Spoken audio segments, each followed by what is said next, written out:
Sir చూసుకున్నట్లయితే 2024 elections ఏవైతే ఉందో ఈ అసెంబ్లీ ఎలక్షన్స్ దగ్గరికి వచ్చేసినాయి. రేపో మాపో అన్నట్టుగానే ఎలక్షన్ నోటిఫికేషన్ ఉంది. ప్రజలందరూ ఎటువైపు మొగ్గు చూపుతారు ఈసారి? ఖచ్చితంగా గవర్నమెంట్ మారడానికి ప్రజలందరూ ఎదురు చూస్తున్నారు.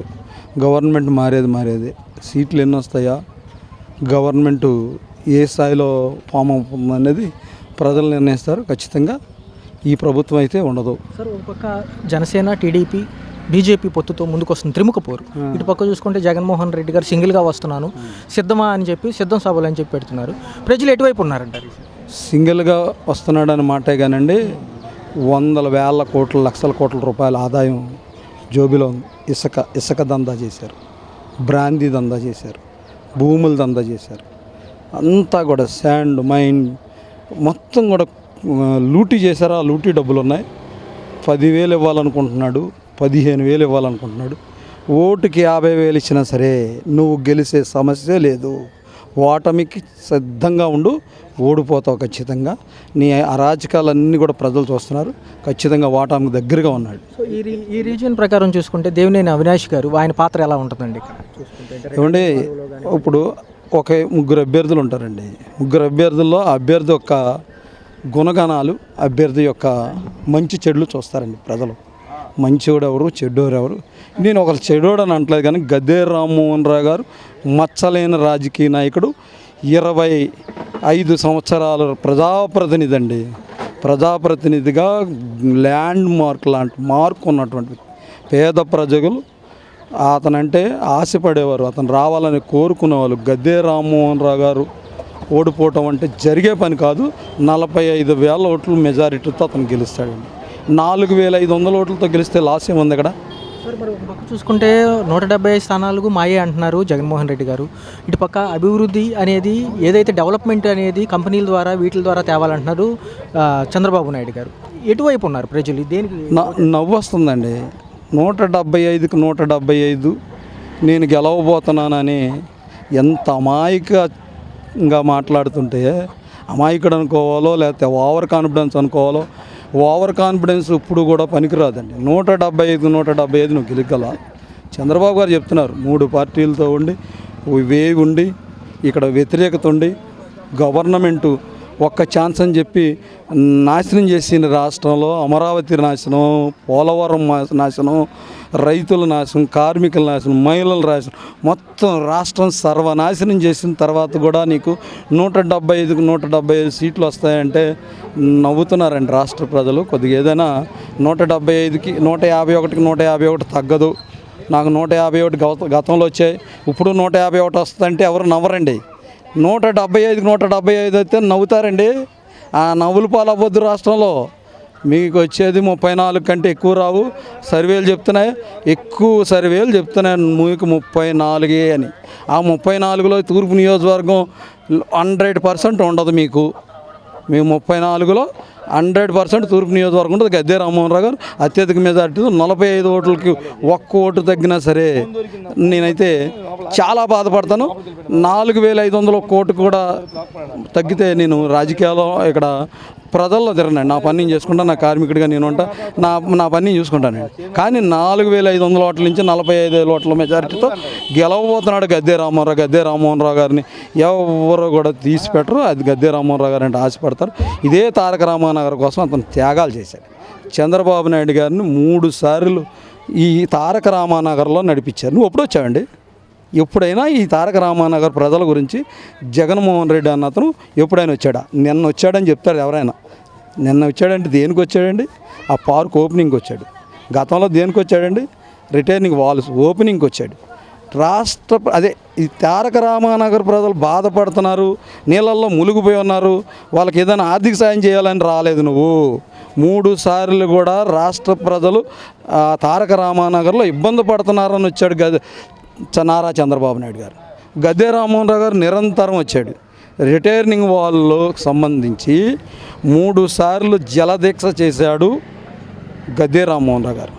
3 సార్లు ఇసుక దీక్ష చేశాడు గద్దె రామ్మోహన్ రావు గారు. 3 సార్లు హైవే మీద సాయిబాబా గుడి దగ్గర రిలీ నిరాహార దీక్షలు 3 సార్లు చేశారు. ఈ రిటైర్నింగ్ వాళ్ళ కోసం మేము త్యాగాలు చేసాం, మేమే తెచ్చాం, మేమే ఓపెనింగ్ చేసాం, మేమే కట్టాం అంటున్నారు కదా. మీరు దాని గురించి కష్టపడినట్టుగా ఏదో నేను జీవో అంతకుముందు ఇప్పుడు జీవో 2009 నుంచి 2014 దాకా గద్దె రామ్మోహన్ రావు గారు నిరంతరంగా నిరసనలు ప్రభుత్వానికి తెలిసేలాగా, ప్రభుత్వం తెలిసి వచ్చేలాగా, ప్రభుత్వం ఇక్కడ రిటైర్నింగ్ వాళ్ళు కావాలి, ప్రజలకు ఇబ్బంది ఉందని తెలిసేలాగా నిరాహార దీక్షలు కానీ నిరసన దీక్షలు కానీ ఈ చేసినటువంటి వ్యక్తి గద్దె రామ్మోహన్ రావు గారు. ఇక్కడ నిరసన దీక్షలు నిరాహార దీక్షలు లేకపోతే నిరాహార దీక్షలు చేసిన నాయకుడు ఎవరూ లేరు. రిటైర్నింగ్ వాళ్ళ కోసం గద్దె రామ్మోహన్ రావు గారు మాత్రమే నిరాహార దీక్ష నిరాహార దీక్ష చేశారు, నిరసన దీక్ష చేశారు. నీటిలో జలదీక్ష పీకల మొయ్య నీళ్ళల్లో 4-5 గంటల నుంచొని ఇక్కడ రిటైర్నింగ్ వాళ్ళు కావాలి, ఇక్కడ ప్రజలు ఇబ్బంది పడుతున్నారు అని ఖచ్చితంగా సుత్తి లేకుండా సూటుగా అడిగినటువంటి వ్యక్తి గద్దె రామ్మోహన్. ఇప్పుడు మేము తెచ్చాం, ఎవరో తెచ్చారు, జగన్మోహన్ రెడ్డి 2.5 కిలోమీటర్ల గద్దె రామ్మోహన్ రావు గారు నిర్మిస్తే 1.5 కిలోమీటర్కే నువ్వు శంకలు కొట్టుకుంటుంటే జగన్మోహన్ రెడ్డి గారు నవ్వు వస్తుంది. 2.5 కిలోమీటర్లు చంద్రబాబు కట్టాడు, 2.5 కిలోమీటర్న్నర కట్టి శంకలు ఇప్పుడు ఎక్కువ ఎవరు కట్టారో వాళ్ళకి క్రెడిట్. 2014 శాంక్షన్ ఎవరు చేశారో వాళ్ళకు. ఇప్పుడు అమరావతి ఎవరు శాంక్షన్ చేశారు? నారా చంద్రబాబు నాయుడు. రిటైర్నింగ్ వాళ్ళు ఎవరు శాంక్షన్ చేశారు? చంద్రబాబు నాయుడు, గద్దె రామ్మోహన్. పోలవరం ఎవరు శంకుస్థాపన చేశారు? 172% ఎవరు చేశారు? చంద్రబాబు నాయుడు చేశాడు. ఎవరు నువ్వు పోలవరం పూర్తి చేసి వైఎస్ రాజశేఖర రెడ్డి ఎకరం పెడతానన్నావు. దానికోసమైనా నువ్వు ఈరోజు ఎగ్గరం కట్టడం కోసమైనా దాన్ని పూర్తి చేయాల్సింది పోయి పూర్తి చేయలేదంటే ఎంత అమాయకత్వం. లేకపోతే నువ్వు 175కి 170 వస్తుంది అంటేనే నువ్వు అమాయక చక్రవర్తి అనిపిస్తుంది మాకు. ఫైనల్గా ఒక క్వశ్చన్ సార్, ఖచ్చితంగా ఏపీ ప్రజలు ఈసారి మార్పు కోరుకుంటున్నారు? ఖచ్చితంగా మార్పు కోరుకుంటున్నారు. పెద్ద ఎత్తున మార్పు కోరుకోబోతున్నారు. బ్యాలెట్ బాక్స్ తెరిచే వరకు ఇతని యొక్క సైకో రెడ్డి గారు ఎక్కడ కేసులు పెడతారు, ఎక్కడ లోపలేస్తారు, ఎక్కడ కొడతారు. ఇదే తారక రామానగర్లో ముస్లిం మహిళని 50 మంది మహిళలు వెళ్ళి కారాలు వేసుకొని కొట్టారు. భయపడుతున్నారు, మీకు ఎదురుగా మాట్లాడటానికి భయపడుతున్నారు. కనుక చాలా వ్యతిరేకత ఉంది. ఆ వ్యతిరేకత మొత్తం చూపిస్తారు ఎలక్షన్ టైం. ఇదే కాలనీలో చంద్రబాబు నాయుడు గారు 2 సార్లు 3 సార్లు పర్యటించామన్నారు. మరి అక్కడ వేసిన ఏ గుడిసెలు అలాగే ఉన్నాయి, ఇక్కడ మార్పు అనేది రాదంటారా? ఈ ఖచ్చితంగా ఇప్పుడు రిటైర్నింగ్ వాళ్ళు వచ్చిన తర్వాత దీనికి ఇంటి పన్ను రావడానికి అవకాశం ఉంది, లేకపోతే పట్టాలు రావడానికి అవకాశం ఉంది, అన్ని రకాలుగా అవకాశం ఉంది, పక్కా ఇల్లు కట్టడానికి అవకాశం ఉంది. అది ఏదైనా కట్టగలిగితే చంద్రబాబు నాయుడు గారు తప్పితే ఇంకొకరు కట్టలేరు. 30 లక్షల ఇల్లులు కట్టడానికి శంకుస్థాపన చేశాడు. 10 లక్షల ఇల్లులు పూర్తి చేశాడు. దాన్ని 5 సంవత్సరాల పాటు ఆ 10 లక్షల ఇల్లుల్ని ఇచ్చేయడానికి సిద్ధంగా ఉన్న వాటిని 10 లక్షల ఇళ్లలో ఒక్క ఇల్లు కూడా ఇవ్వలేదు. ఇక్కడ ఇంటి పనులు కూడా ఇవ్వడం జరిగింది. ఇంటి పనులతో పాటు పట్టాలు కూడా రేపు రాబోతున్నాయి. ప్రజలందరూ తెలుగుదేశం పార్టీ కోసం ఎదురు చూస్తున్నారు.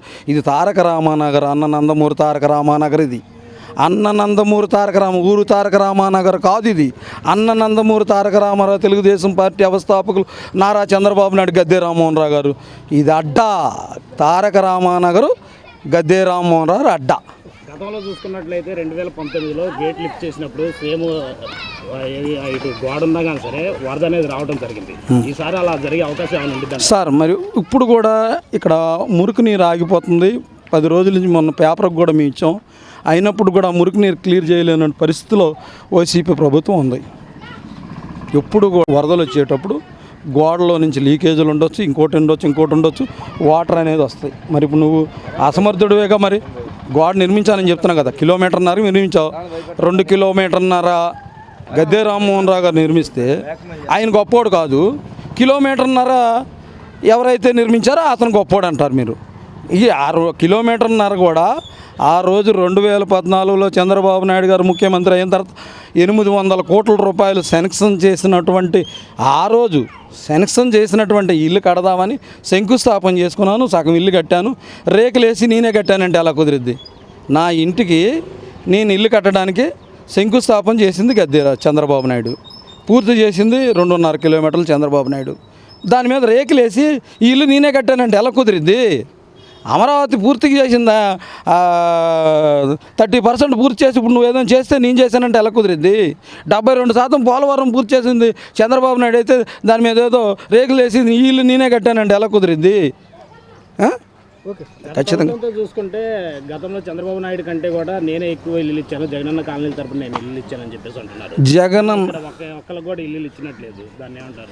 జగనన్న కాలనీలు ఎవరికి ఒక్కరికి కూడా ఇల్లు ఇచ్చినట్లు లేదు అని సోదరుడు చెప్పాడు. అది నిజం. జగనన్న కాలనీలు ఒక్కరికి కూడా ఇవ్వలేదు. ఒక్కరికి కూడా పాలు పొంగిచ్చే పరిస్థితిలో 50% కూడా 25% కూడా పూర్తి అవ్వలేదు ఎక్కడైనా ఇచ్చి ఉంటే. కానీ 70-80% అయిపోయిన 70 టిట్కో ఇల్లులు పూర్తి అయిపోయింది, ఇవ్వటమే లేటు.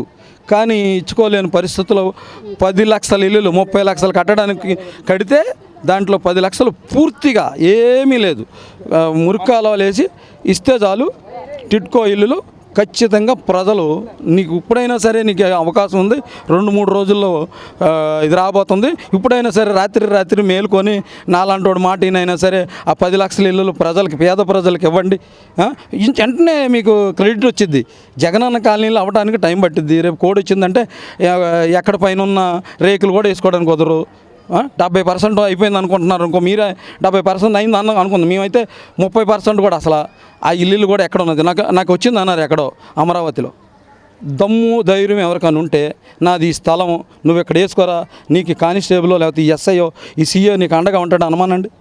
అక్కడ మురుక్కాలలో చెరువుల్లో ఇచ్చారు, అక్కడ ఎవరు వెళ్ళటానికి సిద్ధం లేదు, ఎవరు వెళ్ళట్లేదు.